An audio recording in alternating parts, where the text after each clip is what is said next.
고려시대와 조선시대를 중심으로 해서 개성의 상단이 생겨났는데 그 상단 이름을 개성상인이라 그렇게 많은 사람들이 불러옵니다. 하지만 개성상단, 개성상인의 이름은 그보다는 오히려 옛 이름인 송도를 따서 붙인 송상이라고 하는 이름으로 더 유명합니다. 송상 혹은 송방이라 그렇게 칭호를 붙여 놓았습니다. 그런데 한 사람이 진정한 송상이 되기 위해서는 그들에게는 혹독한 훈련이 따르게 되었습니다. 송상의 아들을 세우기 위해서 아버지는 맨 처음 아들을 이제 3년 동안 장돌뱅이를 시킵니다. 장돌뱅이라 하면 장을 이곳저곳 돌아다니면서 생활하는 것인데 거기에는 반드시 지켜야 할 규칙이 있습니다. 다른 사람들이 지키는 게 아니라 송상이 되려고 하는 사람이 반드시 지켜야 할 규칙이 있는데 그게 뭔가 하면 하루 종일 일하고 먹을 수 있는 것은 오직 술집기뿐이었다고 하는 것입니다. 그러니까 늘 돌아다니면서 장의 형편을 살피고 난 뒤에 주막에 돌아와서는 식사를 주문해서 먹는 게 아니고 술집기를 시켜서 먹었다고 합니다. 주막에서도 송상들을 위해 항상 그거를 준비해 놓았다고 할 정도니까 대단한 사람들입니다. 3년 동안 그거를 먹습니다. 그런데 그걸 먹는 것은 속이 든든하고 얼큰하게 되어서 배고픔을 면하게 해준다고 하는 장점이 있기 때문이라고 그럽니다. 그래서 잠을 쉽게 들고 다음 날 또한 일을 할 수 있답니다. 그렇게 조악한 음식을 먹어가면서 3년 동안이나 팔도 시장을 돌면서 전국의 물류 흐름을 배우는 겁니다.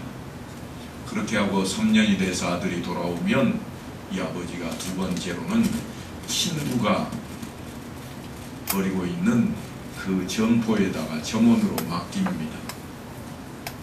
난전일 수도 있고 또는 정상적인 전방일 수도 있습니다. 그곳에 아들을 보내서 친구 밑에서 일하게 만듭니다.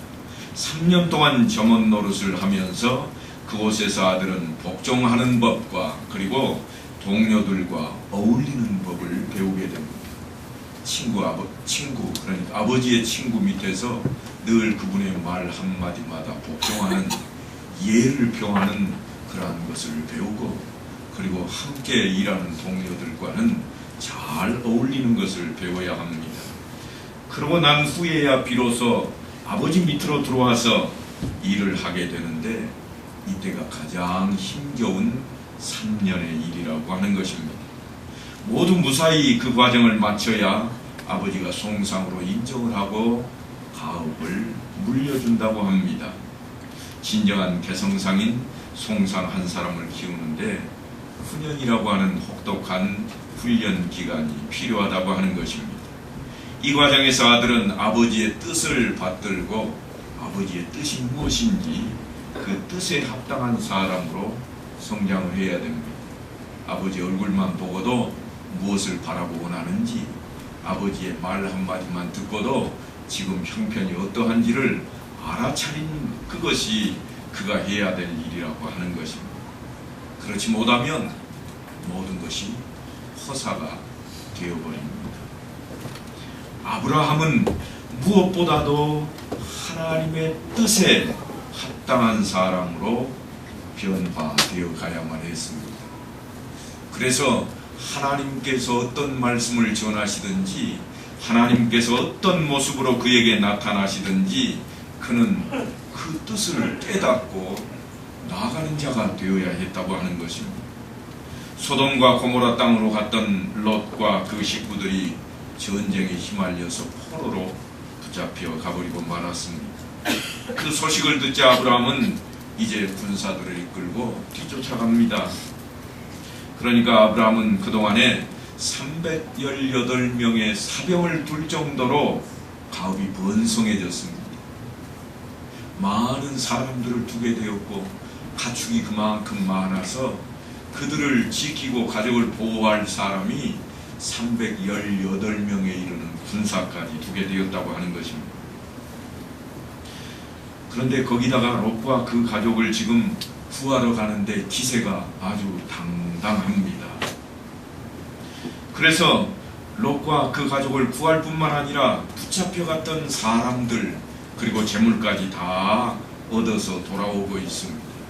그때 아브라함을 맞이하는 영접하는 두 왕이 있었는데 살렘 왕 멜기세덱과 소돔 왕입니다.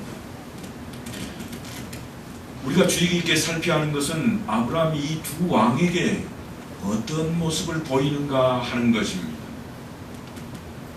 먼저 살렘 왕 멜기세덱에게 아브라함이 행한 일입니다. 멜기세덱은 살렘 지방을 다스리는 왕인데 그는 성경에 보면 지극히 높으신 하나님의 제사장이었다. 그렇게 표현이 되어 있습니다. 아직은 제사 제도가 도입되지 않았음에도 불구하고 제사장으로 이미 하나님께서 그를 세워놓은 사람입니다. 이 멜기세덱이 아브라함을 축복합니다. 너에게 복이 있을 것이라. 다름 아닌 하나님으로부터 복이 너에게 있을 것이라. 그렇게 축복하자 아브라함이 그 멜기세덱을 향해서 전리품 가운데 10분의 1을 가져다가 그대로 11조로 드립니다. 이것이 11조에 대한 성경의 첫 기록입니다. 11조에는 아주 깊은 뜻이 담겨 있습니다. 만약 여러분의 마음 한켠에 있는 복채와 헌금을 분명하게 구별하지 못한다면 이 시간 확실한 구분을 가지셔야 할 것입니다. 복채라고 하는 것은 더 많은 복을 기대하고 신에게 바치는 뇌물입니다. 신이라 여길 수 없는 것에게까지 그런 것을 바치는 것이 사람들이 하는 일 가운데 하나입니다. 그러나 11조는 하나님이 나의 주인이시라고 하는 것을 인정하는 신앙의 고백입니다. 그러니까 아브라함은 지금 멜기세덱에게 11조를 바치고 있는 이 사실을 통해서 예, 내가 하나님의 백성이 맞습니다. 내가 하나님의 백성이요.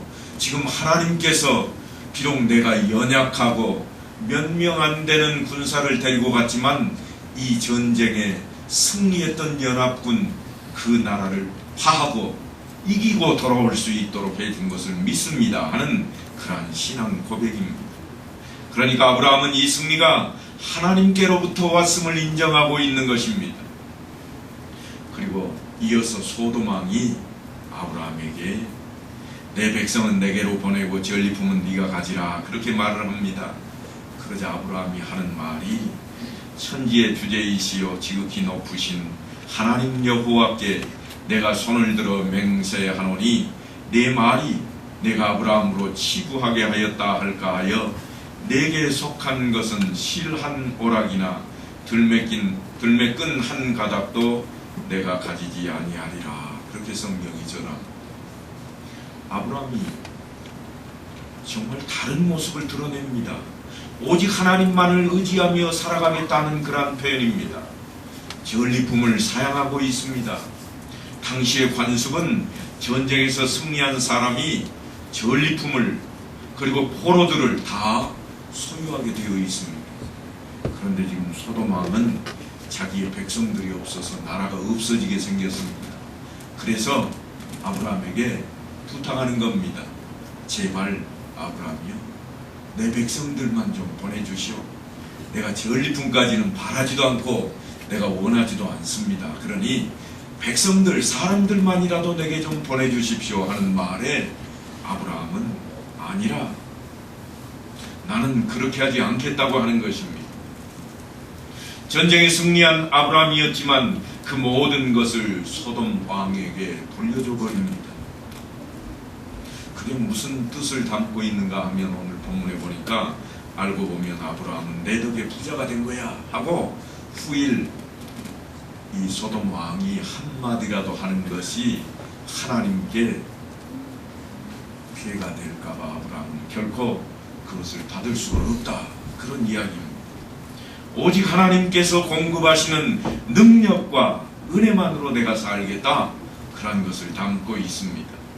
롯에게 베풀었던 그 너그러움들, 네가 좌하면 내가 우하고 네가 우하면 내가 좌하리라. 그뿐 아니라 모든 것이 하나님으로부터 왔음을 인정하며 멜기세덱에게 10의 1조를 드렸던 일, 그리고 전리품까지도 포기하며 하나님만을 의지하겠다고 하는 그 온전함도 모두 이제는 아브라함이 갖추게 된 거룩한 신앙의 성숙입니다. 이전에는 그러지 못했습니다. 그런데 이제는 그렇게 바뀌어 있습니다. 이전에는 어떠했는가 하면 자기 아내를 무리하고 속였다가 그래서 결혼 예물로 받았던 그 예물마저도 되돌려주지 않고 그대로 다 취하고 돌아왔던 아브라함이었습니다. 정당하게 얻은 것이 아니었지만 아브라함은 그것을 놓지 못하는 욕심이 있었습니다. 그러나 이제는 정당하게 얻은 것인데도 불구하고 하나님만 내가 바라볼 것이라. 너희들이 내게 주겠다고 하는 것, 아니 너희들을 통해서 내가 실 한 오락이라도 나는 취할 수 없다고 그런 고백을 하고 있습니다. 그와 같은 모습을 보신 하나님께서는 아브라함을 대견스럽게 때로는 흐뭇하게 바라보셨을 것입니다. 그리고는 이제 때가 되었구나 그런 생각을 하셨습니다. 그래서 하나님께서 어느 날 그와 같은 아브라함을 조용히 찾아오십니다. 그리고 오늘 본문 바로 앞절인 15장 1절에 보면 아브라함아 두려워하지 말라 나는 네 방패요 너의 지극히 큰 상급이니라 그러십니다. 두려워하지 말라, 그 말은 아브라함에게 지금 두려움이 있다는 이야기입니다. 어떤 두려움이겠습니까? 9나라가 서로 뒤죽박죽 되어서 싸우는 그 과정 안에 조카 롯이 포로가 되었다는 소식에 그는 겁없이 달려들어서 당대 최고 강했던 나라, 그 나라의 왕을 향해 칼을 겨누었고 그들을 물리치고 조카와 그리고 모든 전리품들을 다 가지고 돌아왔습니다. 그들이 정신 차리고 추스리고 나면 그들은 군사가 만만이요, 그들은 기술도, 전쟁하는 기술도 훨씬 뛰어난 사람들입니다. 그러니 아브라함이 두려움이 없을 수가 없는 것입니다. 언제 저들이 목자에게, 양치기 하는 이 목자에게 덤벼들지 않을까 하는 것입니다. 그런데 하나님께서 그를 찾아서 두려워하지 마라, 내가 너의 방패라, 내가 막아주겠다, 그런 이야기입니다.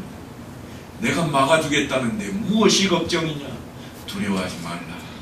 그래서 오늘 본문에 보면 아브라함이 하나님을 향해서 주 여호와여 무엇을 내게 주시려 하나이까, 이러한 질문으로 답을 하고 있는 것입니다.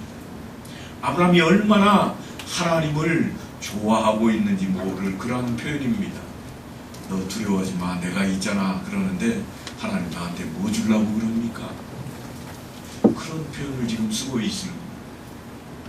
우리가 자녀들을 부를 때 자녀들의 반응은 두 가지입니다. 첫 번째 반응은 어떤 건가 하면 못 들은 척 외면하고 있는 겁니다. 아들아 하고 부르는데 그냥 못 들은 척 하는 거예요. 그 이유는 아버지가 나를 부를 때마다 야단을 치든지 아니면 하기 싫은 어떤 심부름을 시켜왔기 때문입니다. 그래서 대답해봤자 이득이 없으니까 가만히 못 들은 척하고 있는 겁니다. 두 번째 반응은 어떤가 하면 시원스럽게 대답을 하고 달려오는 겁니다. 예, 아버지 부르셨어요? 그것은 뭔가 하면 언제든지 아버지가 부를 때 달려가기만 하면 신나고 좋은 일만 생겼다는 이야기입니다. 혹시 무슨 선물 주시려나? 혹시 무슨 칭찬하실 일이 계실까? 그러니까 아버지 음성만 들리면 무조건 뛰어 쫓아가는 겁니다. 하나님을 믿는다고 하는 것은 대단히 중요합니다. 그러나 더 중요한 것은 어떤 하나님인가 하는 것을 알고 믿는 것입니다. 아버지가 누구인지 아는 것이 중요합니다. 그러나 그 아버지가 어떤 아버지냐, 그것을 알아야 된다고 하는 겁니다.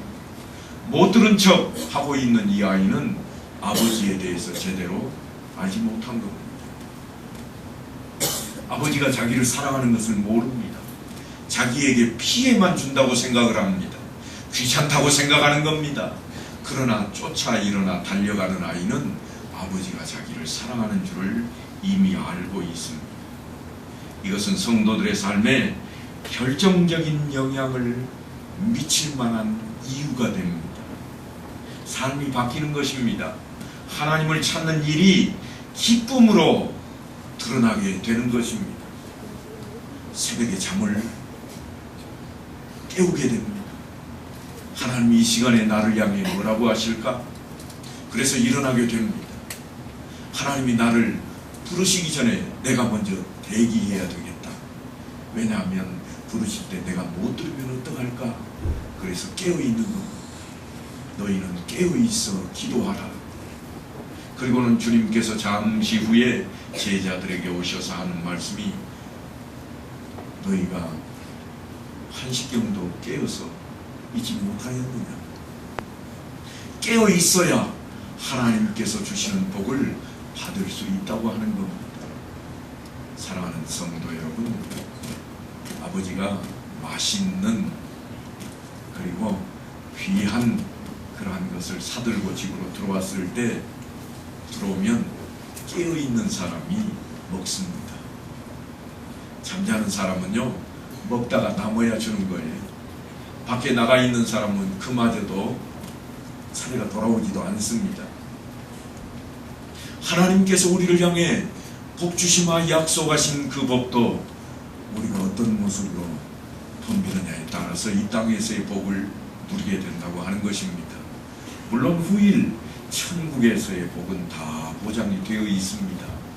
천국에 들어가는 것만 해도 큰 복이 아니겠습니까? 그러나 복 받기를 원하신다면 하나님을 가까이 하셔야 됩니다. 만날만 한 때에, 찾을만 한 때에 그 앞에 있어야 된다고 하는 것입니다.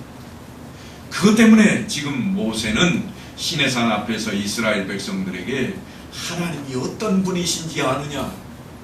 하나님이 어떤 분이시기에 너희들 지금 저 애굽 땅에서 종살이하고 있는 너희를 불러내셔다가 이 자리에 두셨는지 아느냐? 너희는 그곳이 더 편했고 그곳이 더 먹고 살기 좋았고 그곳이 훨씬 호화스러웠다고 그렇게 외치고 있지만 이 모래바람이 부는 광야일지라도 하나님이 너희를 이곳에 붙들어 매고 있는 이 귀한 사실을 너희가 알기나 하느냐? 이제부터 잘 들으라. 그리고는 창세기 이야기를 지금 하고 있습니다. 이스라엘 역사를 이야기하고 있는 것이 아닙니다. 하나님이 어떤 분인가 그것을 지금 이스라엘 백성들에게 이야기하고 있습니다.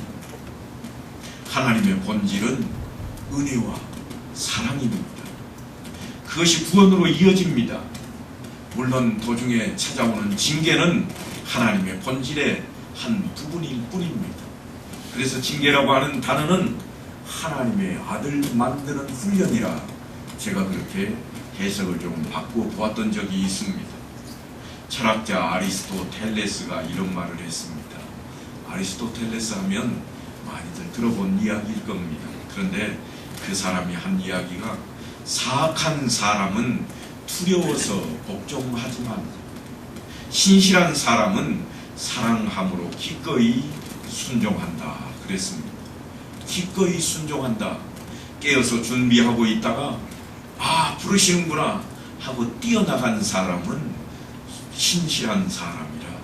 그러나 사악한 사람은 내가 안 가면 혹시 때리지는 않을까? 혹시 걷어채이지는 않을까? 그래서 가는 사람은 사악하는 사람이라 그렇게 평을 하고 있습니다. 그저 하나님으로부터 벌받을까봐 두려워서 복종한다면, 벌받을 것이 두려워서 예배를 드리고 벌받을 것이 두려워서 어떤 모임에 참여한다면 그것은 제대로 된 신앙이 아닙니다. 하나님은 사랑의 하나님이십니다. 하나님께서 부르실 때마다 좋은 일이 생길 것을 믿고 나아간다면 틀림없이 우리의 삶은 복된 삶이 될 것입니다. 아브라함이 하나님께 아뢰입니다. 나는 자식이 없사오니 나의 상속자는 이 다메섹 사람 엘리에셀이니이다. 무슨 이야기인가 하면 하나님 다 좋습니다. 그런데 문제가 하나가 있습니다. 저에게는 아시다시피 상속받을 아들이 없습니다. 그런 이야기입니다. 하나님께서 늘 아브라함에게 약속을 했습니다. 내 자손에게 이 땅을 줄 것이라. 나중에 가서는 내 자손이라고 딱 못 박지 아니하고 너와 너의 후손에게 이 땅을 줄 것이라. 그래서 아브라함이 철석같이 믿고는 있지만 마음속에 불편함이 있습니다. 하나님, 내 나이가 90이요. 그런데 내 핏줄이 없지 않소. 그러니까 하나님, 이제는 세상 법에 따라서, 세상의 관습에 따라서 나도 내 상속자를 삼아야 할 것인데 내 청지기인 엘리에셀에게 물려주랍니다. 그렇게 이야기하고 있습니다. 당시의 관습은 자식이 없을 경우에는 그 집에 집사를 들어서 상속자로 삼는 것이 관례였습니다. 그런데 여기에 대한 대답으로 하나님께서 하시는 말씀이 오늘 본문에 보니까 너의 친자식이 상속자가 될 것이라 그러는 겁니다. 아브라함을 데리고 밖으로 나갑니다. 그래서 하늘을 우러러 뭇별을 셀 수 있나 보라. 또 그에게 이르시되 내 자손이 이와 같으리라. 지금 하나님께서 별을 보게 하시고 네 자손이 이와 같을 것이라. 이제 아브라함에게는 아들을 낳을 가능성이 없어 보입니다. 그러니 그 말씀을 들은 아브라함의 마음은 어떠했을까요? 그런데 성경은 아브라함의 반응과 하나님의 평가에 대해서 15장 6절에 보면 이렇게 기록해 놓았습니다. 아브라함이 여호와를 믿으니 여호와께서 이를 그의 의로 여기시고. 갑자기 상황이 전개가 바뀌고 있습니다. 이 간단한 구절이 우리에게 있어서 너무나 중요한 구절입니다. 사도 바울은 이 구절을 인용해서 믿음의 강조성을 강조합니다. 아브라함이나 그 후손에게 세상의 상속자가 되리라고 하신 언약은 율법으로 말미암은 것이 아니요 오직 믿음의 의로 말미암은 것이니라. 이게 바울이 본문을 해석한 내용입니다. 예수님의 형제였던 야고보도 야고보서에 보면 이에 성경에 이른 바 아브라함이 하나님을 믿으니 이것을 의로 여기셨다는 말씀이 이루어졌고 그는 하나님의 벗이라는 칭함을 받았다 그랬습니다. 이처럼 사도들이 하나님께서 누구를 의인으로 여기시는가 그런 내용을 지금 강조하고 있는데 아브라함의 믿음을 강조해 놓았습니다. 이것은 엄청난 말씀입니다. 왜냐하면 이스라엘 백성들은 자신들을 선민이라 그랬습니다. 택함받은 민족, 택함받은 민족만이 하나님께 구원을 받습니다. 택함을 받은 사람만 구원을 얻습니다. 분명한 진리입니다. 그런데 이스라엘 백성들은 자기들만 택함을 받았다고 생각을 했습니다. 그런데 오늘 우리가 살펴본 바에 의하면 사도 바울도 야고보도 하는 말이 뭐라고 그러는가 하면 아브라함이 핏줄을 통해서 그렇게 되었다고 이야기하는 것이 아니라 그가 믿음에 그래 놓았습니다. 그가 믿는 것을 통해서 하나님의 벗이 되고 하나님의 친구가 되고 하나님의 파트너가 되었다고 그럽니다. 원래만 또 못한 우리가 어찌 하나님의 친구가 될 수가 있겠습니까? 그런데 될 수 있다. 그럼 오직 믿음밖에 없다는 이야기입니다. 드디어 아브라함의 영혼에 믿음의 유전자가 생겨난 것입니다. 그래서 아브라함이 하나님께 묻습니다.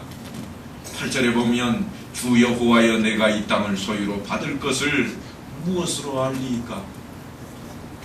나 아무리 생각해도 안 될 것 같은데 좀 증거를 보여줘 보십시오 하고 하나님께 증거를 요구합니다. 그러자 하나님께서 나를 위해서 3년 된 암소와 3년 된 암염소와 3년 된 순양과 산비둘기와 집비둘기 새끼를 가져올지니라 그랬습니다. 그래서 어떻게 하라고 하는가 하면 반으로 쪼개놓고 마주대에 놓아라 그럽니다. 이것은 사실은 당시에 행해지던 약속에 대한 징표로서 보여주는 그러한 관습입니다.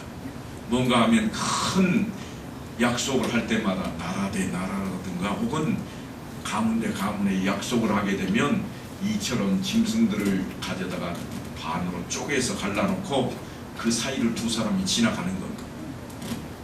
그래서 그게 뭘 의미하는가 하면, 자, 우리는 이제 이 약속을 안 지키면 우리가 이렇게 둘로 쪼개지겠습니다. 나 쪼개버려도 괜찮아. 내가 이 약속 어기거든 나 죽겠다. 그런 의미로 약속의 징표로 그 사이를 지나가는 겁니다. 해가 지고 밤이 되었습니다. 해가 지고 밤이 될 때까지 아브라함이 한 일은 파리떼가 쫓아오면 그거 날리고 솔개나 독수리가 와서 그 재물을 먹어버릴까봐 그거 지키는 일이었습니다. 그런데 갑자기 하늘에서 밤이 되자마자 연기나는 풀무불이 나타나서 쪼개놓은 고기 사이를 지나가 버립니다. 그리고 하늘에서 소리가 들립니다. 내가 이 땅을 애굽 강에서부터 그 큰 강 유브라데까지 내 자손에게 주노니. 이런 광경은 사실 그 당대 관습으로 볼 때 엄청난 사건입니다. 왜냐하면 아브라함과 하나님이 이 약속을 하기 위해서는 둘이 손을 잡고 그 사이를 지나가야 됩니다. 그리고 너 안 지키면 이렇게 죽는 거야 하고 하나님이 아브라함에게 이야기를 하셔야 됩니다. 그런데 아브라함이 지나가는 것이 아니라 하나님 홀로 지나가 버리십니다. 그 이야기는 무슨 이야기인가 하면 이 약속을 내가 죽음으로 지키겠다 그러한 겁니다. 하나님께서 너 약속 안 지키면 하고 말씀하는 게 아니라 아브라함아 봐라, 내가 약속을 안 지키면 네 앞에 내가 이렇게 되겠다. 하나님이 죽어버리겠다는 표현까지 쓰고 있는 겁니다. 약속을 못 지키면 내가 죽음으로 너에게 약속에 보상을 할 것이라. 이것이 무엇을 의미할까요? 사실 이것을 우리는 아브라함과 하나님이 맺으신 햇불 언약이라 그러고, 이 햇불 언약의 완성은 예수님께서 십자가의 죽으심으로, 하나님의 죽으심으로 그 언약에 대한 보상을 합니다. 그러니까 주님께서 십자가에 못 박혀 죽게 된 사건은 벌써 이미 예비되어 오고 있다고 하는 것입니다. 우리는 하나님의 약속을 믿기만 하라는 것마저도 어기고 사실은 우리가 하나님의 곁을 떠나고 맙니다. 물론 쉽게 이야기하면 하나님께서 택한 이스라엘 백성들이 떠나버립니다. 하나님께서는 하나님의 목숨을 걸고 하나님의 책임을 지키겠노라고 언약을 했지만 이스라엘 백성들이 지켜내지를 못합니다. 그러고는 엉뚱한 곳에서 이렇게 항의를 합니다. 하나님, 나는 왜 이 모양 이 꼴로 사는 겁니까? 내가 왜 이 모양 이 꼴입니까? 하나님이 나를 택했다는데 내가 왜 이 모양 이 꼴입니까? 내가 예수를 믿는데 왜 이 모양 이 꼴로 살아가야 됩니까? 마치 설부지 아이들이 부모에게 왜 나를 낳아가지고 이 모양 이 꼴로 만들어 놓았습니까? 차라리 나 지나갈지 하는 이야기와 다를 바가 없습니다. 하지만 그 책임을 부모는 자식에게 돌리지 않습니다. 그래, 내가 죄인이다, 그런 거 아니겠습니까? 하나님께서 그와 같은 인생들을 향해서 하시는 말씀이 꼭 그와 같습니다. 그래, 내가 죄인이다.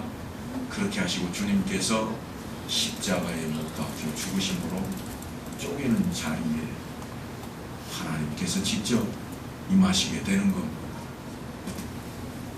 어디 그뿐입니까? 주님께서 십자가에 못 박혀 죽으시면서까지 하시는 말씀이 아버지, 저들을 사하여 주옵소서. 저들은 자기들이 하는 일을 알지 못하나이다. 죄값을 대신 치르고 언약을 지키는 것뿐만 아니라 우리의 죄를 완벽하게 용서할 수 있도록 청하고 있습니다.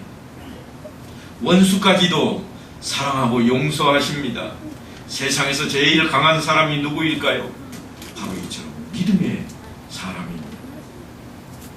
믿음의 사람은 하나님의 약속을 믿음으로 미래를 살아갑니다. 그는 결코 한계를 말하지 않습니다. 절대 그럴 수 없다는 말을 쓰지 않는다는 이야기입니다. 한계를 표현하지 않습니다. 고난을 불평하지 않습니다. 하나님의 비전만 말할 뿐입니다. 하나님께서 복 주실 거야. 끝이라고 말하지 않습니다. 그런 차원에서 초대교회 성도들은 세상이 감당하지 못할 자들이라 하는 칭호를 받았습니다. 한 사람의 믿음은 참으로 놀랍습니다. 하나님께서는 우리 앞에 아브라함을 세워 놓았습니다. 그리고 그 믿음을 귀히 여기시고 그를 의롭다 그러셨습니다. 의롭지 못한 자를 의롭다고 인정하시고 간주해 주시는 것을 의미합니다. 아브라함의 믿음을 크게 인정하시고 그의 믿음을 기뻐하셨다고 하는 것은 우리에게도 그렇게 하시겠다고 하는 약속입니다. 그가 당장에 변화하고 말과 행동이 변화된 것이 아닙니다. 그래도 하나님께서는 아브라함의 그 믿음의 기초를 믿음의 조상으로 삼게 되셨습니다. 이것이 아브라함에게 원하셨던 하나님의 뜻입니다. 하나님은 인간의 인품이나 행위에 의해서 완전성을 가늠하는 것이 아니라 하나님을 신뢰하는가 그렇지 않은가 거기에 따라서 의롭다 여기신다고 하는 것입니다. 허물과 실수가 많았고 또한 우리와 똑같이 연약하고 두려움이 많은 아브라함이었지만 두려워하지 마라. 내가 너의 방패가 되겠다. 약속하신 그 하나님께서 오늘 우리에게도 동일하게 찾아오십니다. 아브라함은 믿음으로 하나님과 바른 관계를 맺고 믿음으로 하나님과 연합했고 믿음으로 하나님을 기쁘게 했습니다. 아브라함의 그 믿음을 여러분 기억하시기 바랍니다. 성경은 아브라함의 그 믿음을 뭐라고 했는가 하면 바랄 수 없는 중에 바라고 믿었다 그랬습니다. 바랄 수 없는 그러한 지경에 처했다고 생각을 하십니까? 그때의 아브라함을 기억하시기 바랍니다. 하나님께서는 그것을 위해서 모세를 통해 우리에게 하나님이 어떤 분이신지를 가르치게 하고 있는 것입니다. 믿음이라고 하는 것은 나는 할 수 없지만 하나님은 능히 하실 수 있다는 것을 믿는 것입니다. 사랑하는 성도 여러분, 우리 눈에 보이는 세계와 통념적인 범주를 벗어나지 못하는 것이 우리들입니다. 그러나 하나님은 우리의 방패가 되고 상급이 되셔서 우리가 생각하지 못했던 범주를 뛰어넘는 일을 계획하고 계신다고 하는 것입니다. 벌써 아브라함의 때에 쪼개놓은 고기 사이를 하나님 스스로 홀로 지나가시면서 내가 책임지겠다고 하신 그 하나님, 그래서 주님을 십자가에 못 박게까지 하셨던 그 하나님을 우리는 믿는 자가 되었습니다. 이것을 믿음이라 말하고 하나님을 향한 신뢰라 그러는 겁니다. 여러분은 어떻게 구원을 얻으셨습니까? 사실은 우리가 믿어서 얻은 것이 아닙니다. 하나님이 우리를 택하시고 이 자리에 끌어다 놓으셨습니다. 너희가 나를 택한 것이 아니요 내가 너희를 택하여 세웠다. 그렇게 끌어다 놓았더니 이제 여러분이 어느 날 하는 말씀이 뭐라고 그러는가 하면 주여 제가 주를 믿습니다. 그렇게 고백하는 겁니다. 하나님께서 우리를 택하시고 우리는 믿음으로 하나님 앞에 반응을 하는 겁니다. 얼마나 놀랍습니까? 우리가 하나님을 언제 알았습니까? 누가 구원의 필요성을 알고 하나님을 찾아가서 하나님 오십시오 그런 적이 있기나 합니까? 잠시 습관적으로 주일날 밭에 나갔다가 내가 이래서는 안 되는데 그런 양심의 소리를 듣고 놀라시는 분은 안 계십니까? 혹 주일날 결혼식장에 갔다가 내가 집사가 맞기나 한가 하는 생각으로 가슴이 아팠던 분은 안 계십니까? 이제 방황하지 말고 돌아오십시오. 값없이 선물로 우리에게 구원을 허락하신 그 하나님께서 우리를 부르고 계십니다. 그와 같은 때에 아브라함은 돌아섰습니다. 하나님께로 돌아섰습니다. 그리고 점점 변화되었습니다. 아브라함이 하루아침에 바뀐 게 아닙니다. 그러나 이제 아브라함에게는 조카에게 모든 것을 양보하는 너그러움도 생겨났고, 또한 롯을 구하기 위해 정신없이 쫓아가서 구하고 돌아오는 길에 살레망 멜기세덱을 만나서 모든 것이 하나님께로부터 돌아온 것이라고 인정하고 11조를 드리는 신앙 고백이 생겨났습니다. 뿐만 아니라 소돔왕에게 자기가 얻은 전리품마저도 사양하면서 오직 하나님만 의지하고 살아가겠다고 온전함을 드러냅니다. 사랑하는 성도 여러분, 에베소서 4장 12절을 보면 성도를 온전케 하여, 그러한 대목이 나옵니다. 성도들이 온전케 되어야 된다고 하는 것입니다. 지금 아브라함은 온전하게 되어가고 있습니다. 그것은 우리도 온전하게 되어갈 수 있다고 하는 것입니다. 온전하게 되어서 어떻게 하기를 바라는가 하면 봉사의 일을 하게 하며, 그리고 이어서 그리스도의 몸을 세우게 하려 함이라 그랬습니다. 그리스도의 몸이 뭡니까? 몸은 지체입니다. 지체는 바로 우리 성도들입니다. 성도들을 세우는 일이 우리에게 주어져 있습니다. 그것이 교회를 세우는 일입니다.